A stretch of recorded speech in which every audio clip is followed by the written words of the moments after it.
How many of you have seen this book? A few of you. You are the lucky ones. It's called The History of Waymansville. Do you know who wrote this book? Who? Brad. Brad, would you please stand up? This is Brad Hercap. Brad wrote The History of Waymansville. Now, Brad had a unique situation.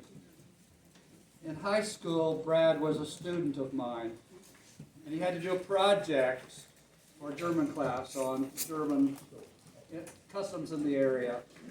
And so he decided to dig around because there's no history of Waymansville. And he was going to do this, and he did a remarkable job. But you know, we had a deadline for turning in grades, and I said, Brad, do you think you can give me a project? And he says, well, he said, Herr Schwenk, I've been working really hard, but I need a little more time. Can you give me a little extension? Said, okay, how about 2 weeks? Okay. 2 weeks later, I said, Brad, I have to turn in grades. Do you have a project for me? No. But show me what you've got. And he showed me what he had, and it was great. And I'm pretty sure you got an A+ on it, I think. Yeah. He's very modest. And you know what? He still wasn't done. He went to IU, and he had to do a project for a class over there, right? Yeah. And then this was the product of that class. And you know what he told me a few minutes ago? He's still not done. That's a remarkable job, and we thank Brad because he has written the only history of Waymansville, and it includes the history of the church here too. So, thank you, Brad. I've stolen a lot of your material for tonight's presentation. Thank you. And I was hoping you had some copies of this, but I'm told that you've sold all of them. After 30 years, we sold out just a couple years ago. Okay. Do you plan on producing any more? People were... I hadn't thought about it. You hadn't thought about it? I guess if there's interest. All right. Well, you know, it's really easy to do it online now, which it wasn't available at that time, but it is now. It's real easy. I'll help you if you want to do that.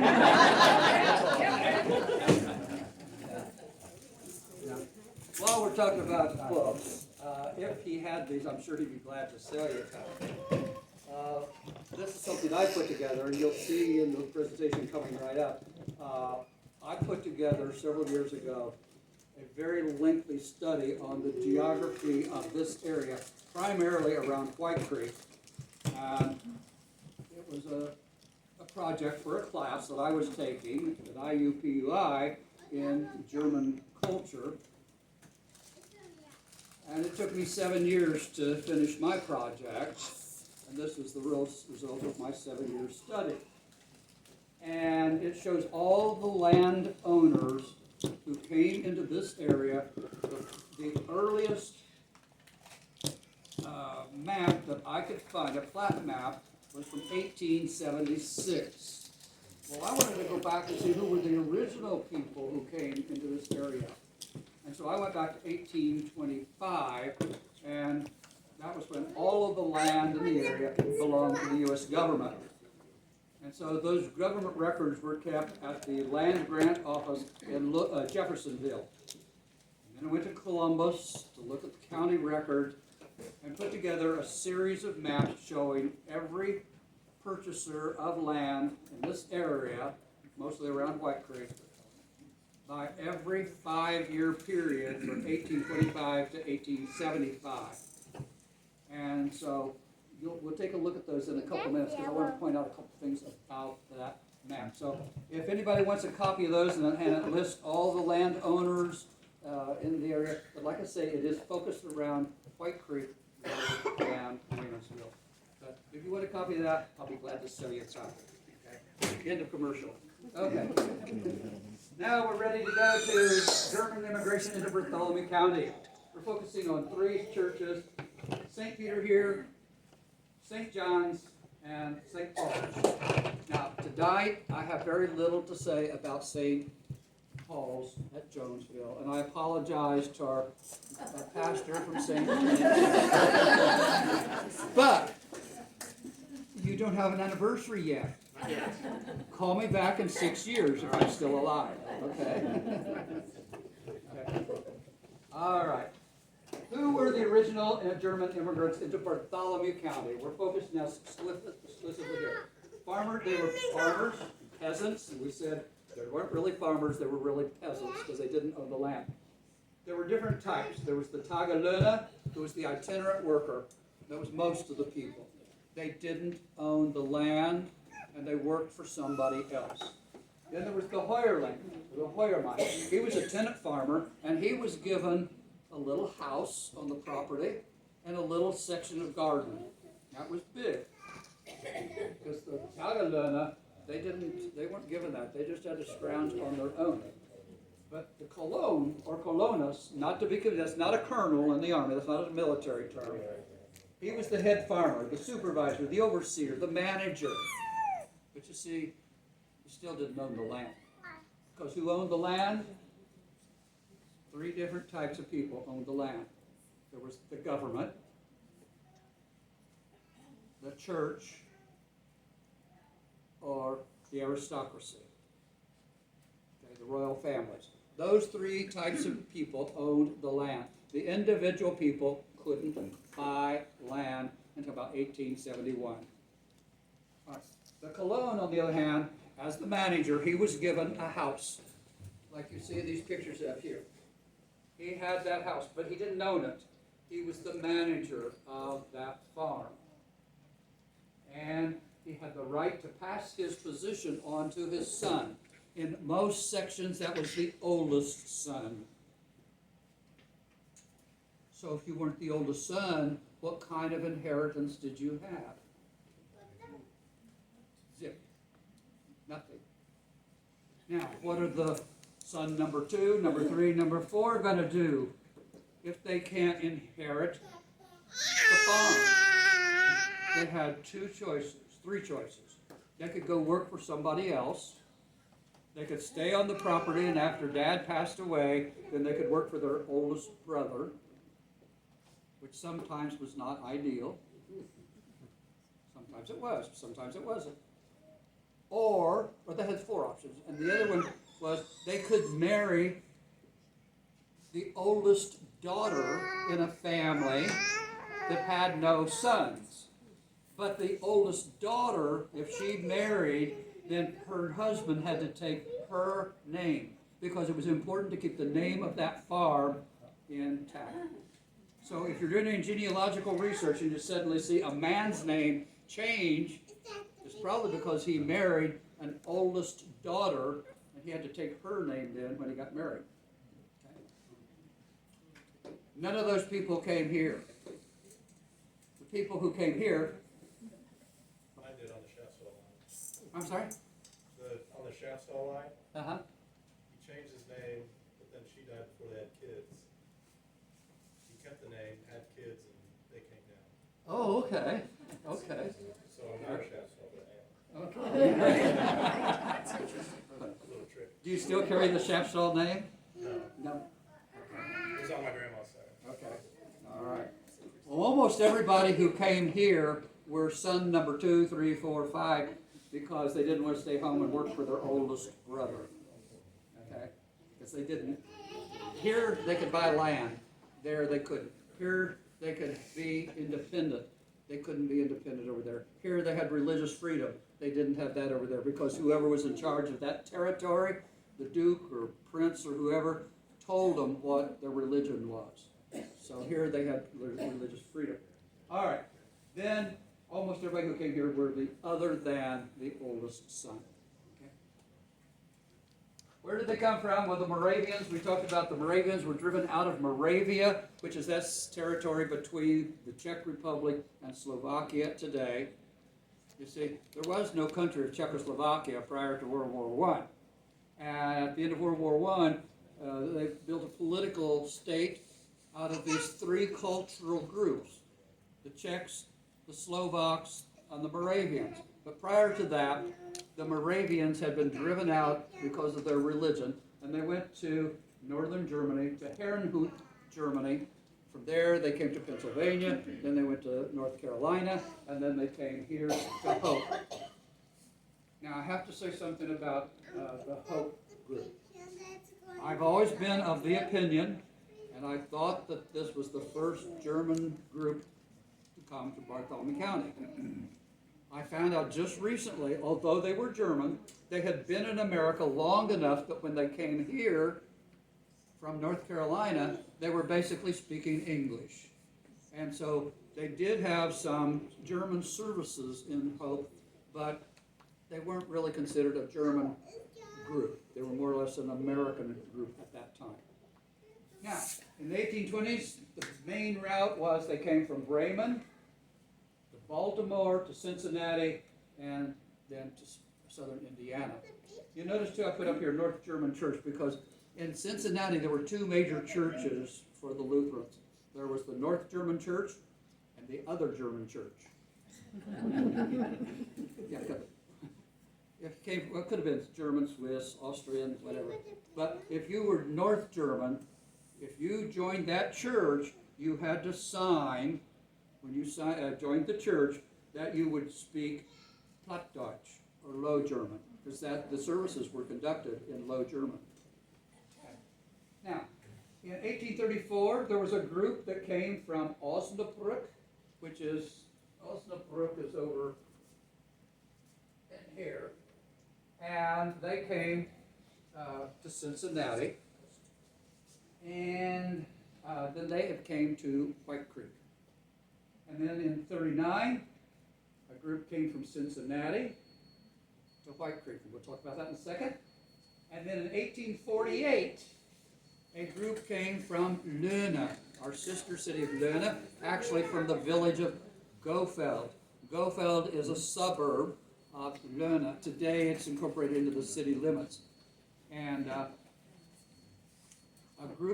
ship came to New Orleans, came up the Mississippi, the Ohio, got off at Louisville, and came up to Clifty. So the group that settled Clifty came that southern route, and they all came on a ship in 1848. Okay. Where did they come from? Well, the when did they come? 1830 were the Moravians, 1835 to 1845 were the Lutherans in this area, 1849, 55, another group of Lutherans, 1870 plus another group of Lutherans. A lot of Lutherans came in this area, and they kept coming in waves. In 1840 or 1949 plus, there were several refugees and war brides, but it was never, those groups were individuals, and they never got together as a group.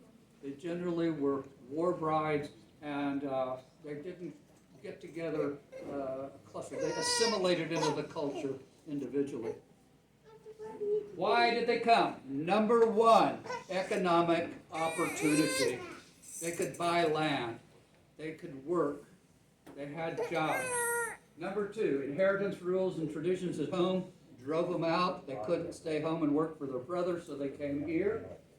The Industrial Revolution, we mentioned that, how the weaving industry had gone south in Germany, and so they had jobs here. Bad weather crops. You've probably heard of the potato famine in Ireland. It wasn't just in Ireland, it was all over Europe. And for about 3 years, there were bad weather conditions. Farming was terrible, and that was enough to drive some of them to come. Military avoidance. We mentioned how all these different little kingdoms had their own, they had battles going on all throughout the 19th century, trying to capture other neighboring kingdoms and take them over. If you could muster enough power to overcome your neighbor, you take them over. And so there was constantly these little battles going on. A lot of people chose to avoid that, so they came to America. Then there were opportunities here, land, independence, and in 1849, there was the gold rush in California. They could come here where the streets were paved with gold and go to California and take a chance. But it was an opportunity. And then there was religious freedom, but that was, at this point in time, that was a very, very small number of people who came for religious freedom. Now let's look at Johann Heinrich zu Ervesta and White Creek. I know we have some crickers here tonight, and so, yeah, we do. And this is a very important man. Johann Heinrich zu Ervesta, he first his family moved to Riesa in 1250. I've been to the house. It still exists today. When I visited there, they told me, oh, they renovated the house and updated it in 1890. They modernized it. They still didn't have indoor plumbing at that time, but it was brought up to date. Anyway, he was one of the first people to come to this area. In March of 1834, he left Germany. Notice when he arrived in Cincinnati, what's the time difference between when he left Germany till he got to Cincinnati? A little bit over 2 months. Remember, at that point in time, sailing on the ship took 2 months. Actually, it was a little bit over 2 months. And he came to Cincinnati, and he was there working, and a lot of people stopped in Cincinnati because at that time they were digging the canal to connect the Ohio River with the Great Lakes. And so a lot of people could get jobs digging the canal. Now, there is a major street down in Cincinnati today. It's called Central, can I help me? Central Boulevard or Central Parkway? Central Parkway, I think. Central Parkway, is it? I Okay. think so. You know what? That was, before they filled it in, that was the canal. Yeah. It's a major street in downtown Cincinnati today. And if you lived on the west side of that, they called that over the Rhine. That part of Cincinnati was called over the Rhine because that's where all the Germans lived. And that canal then was symbolic of the Rhine River. And so, a little history of Cincinnati. All right, he lived there for about 4 years. And then he came here. Notice he mentions a Mr. Dietrich Padik. You know the name Padik around here? Yeah, I see some nodding. Okay. He was one of the first people to come here. Mr. Padik was. In 1839, Johann Heinrich zu Ervesta, Herr Zanders, and Herr Padik bought land in Bartholomew County. And the land is over around White Creek. I can show you on the maps exactly where they bought land. Now notice, in November of 39, he went back. The next month he went back to Cincinnati and married Regina Louisa Geist in Cincinnati. See, it was important. There was nobody living out here. If you're going to get married, you had to go back to the city to get a bride. So he had a girlfriend back there, and he went back and married her, and then brought her out here the next year. Because they were some of the first people here. In the fall of 40, that was the next year, they moved out here. Now notice this next thing's big. On August 9th of 1842, Johann Heinrich zu Ervesta, Herr Albrand, Krabel, Schumacher, Padik, von Holt, and Postel. What did they do? They all went together on the same day to Columbus to apply for citizenship. That was big. They all went together on the same day. All right. Now in 42, the first White Creek church was built, and it was a log cabin. The church had actually organized 2 years earlier in 1840. And almost immediately, as was the tradition then, they established a school at the same time. So the church and the school were established almost simultaneously. Now in the summer of 1862, White Creek Church built its church, its current church today. Okay? It's still there. Notice when that was built. What was happening at that time in our history? Civil War. And to create a church, build a church as nice as that was, as big as that was, with the brick, that was amazing at that time. The bricks over there that are still there today were burned on the property. Okay. Now, some historical German tidbits about the church founding dates. Okay. Oh, okay. Founding dates of the churches. In 1830 was the Moravian Church in Hope. The church came here from North Carolina under Martin Hauser, and he brought with him a group of people, and they were going to set up this communal, not exactly communal, but it was a community where you had to belong to the Moravian Church, or you couldn't buy property there. And it was going to have a church, a seminary, a girls' school, and it was just a total Moravian community. And after 5 years here, then they opened it up a little bit, and then you could buy land even if you weren't a Moravian. So, all right. In 1840, St. John's of White Creek was established, and then in 46, White Creek Methodist was established. When the circuit riders, the Methodist Church circuit riders were coming around, and that enticed a lot of the people in the area to join them. And then in 48, St. Paul's at Clifty. Remember that ship that came up the Mississippi? That established in Clifty at that time. And then 52, St. Paul's at Borchers. And then in 58, St. Peter's in Columbus. You know why St. Peter's was established? Do you? There are a couple reasons. They couldn't afford Clifty and someone died. Yeah. A lot of people were afraid from Columbus to cross Clifty, or it was difficult in the springtime to cross the creek out there, Clifty, so they wanted a church in town. And you see, most of the people came were farmers or peasants, and they'd settled out away from town. And then by this time, industrialization was taking place, and Columbus was starting to grow, and there was some industry in the town, and so you had more people growing than in the city, and then so that was another reason to get a new church in town. So we tend to think of that as the big church in this area, but it's not the first, as you can see.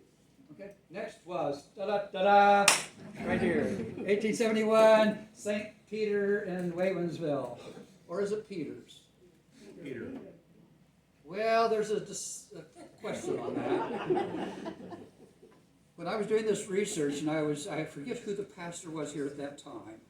Does anybody remember? That would be about about 30 years ago.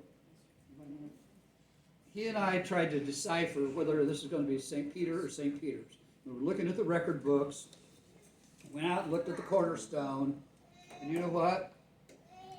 It's written in Latin, and it's in the genitive form. So we cannot tell from the fact that it's written in the genitive form as whether it's Peter or Peters. But I think it's common knowledge now it's St. Peter. Okay. And then in 77, St. Paul's at Jonesville was established. Okay. Now I want to show you something about the maps of the area. This comes out of my book over here. In 1845, all this area that's the hash line, that shows you that those pieces of property have been purchased by somebody. Now, here in 1845, these are the new pieces that have been bought. But if there's nothing on there, if the total blank, they're still available. I want you to notice two things. Kind of squint your eyes a little bit. Do you see anything peculiar about where the properties are that are still available? Flood. What? They flood. Flood? You mean, really? They're all along the river, right? They flood. But you know why people, that was one of the reasons. One of the reasons why people didn't like the land because of the flooding. Secondly, they were afraid of disease, especially smallpox. And so some of those areas along the creeks and the rivers were the last pieces to be purchased. Notice another thing. This is section 16. There's not a thing there. It was set aside by the government to be used for public education, for school. Now this is 1845. Look at how much land has already been purchased. And who was living on that? Those were all German immigrants. They spoke German. Where did they have a school? White Creek. White Creek School had been formed 5 years ago. In 45, they had no need for a public school because everybody in the area went to the German school over at White Creek. And so Section 16 was set aside for public education, was never used for public education. And it was the last piece in the whole area to be sold off. Now you would notice too, if you know where that is, it was low land and the drainage was pretty bad. Now today, it's all been drained and all, but at that time, it was pretty swampy. One day, a land developer bought the whole section, and then the same day sold off 3 pieces of land to individuals. Yeah, Can you orientate us? Where are we on that map? where are we? 17? Where's Waymansville? Yeah. Down here. Okay. Now, where are we here? Yeah, where's Wayne? We're over here. Okay, so where's White Creek then? It must be to White the Creek right, is right in right there. there. Okay, right there. Okay. The church is right here. And I tell you, when I was doing the research, I had to define the area, and because of the record books and all, it was just a matter of limitation. I could only do so much, and so I wasn't able to get all the land records for this area or for Jonesville. They're off the maps. And this is the county line right here, and I didn't go south of that to capture Borchers down here, because that's in another county. I'd have to go down to Brownstown to look at all those records to do the same thing. So I had to set some limits.